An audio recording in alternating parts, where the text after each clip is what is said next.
Endoleak still remains the major challenge after endovascular aortic aneurysm repair, and it can be misdiagnosed in terms of the location and the type basically of vessels which are feeding the endoleak.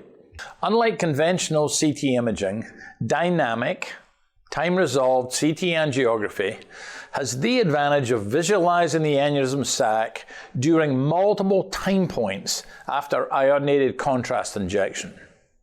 So this technique helps identify all the vessels contributing to the endoleak and the source of the endoleak after EVAR, and can be used for guiding endoleak therapy once the vessels have been imaged.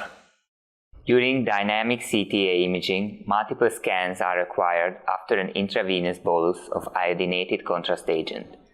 To mitigate radiation exposure, the imaging is tailored to focus only in the region of previously implanted stent graft. Studies have shown that this modality has better diagnostic accuracy than conventional triphasic CTA imaging for endoleaks. Utilizing diagnostic CT or MR images for intra-procedural interventional guidance is not yet routine and standard of care.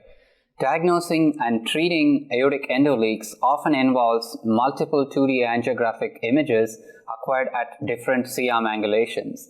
And this dynamic CT imaging, the 3D information from the imaging can be combined with intraoperative 2D fluoroscopic images using image fusion techniques such as 2D-3D image fusion to facilitate interventional treatment. And this often leads to limited radiation exposure and contrast usage during the interventional procedure.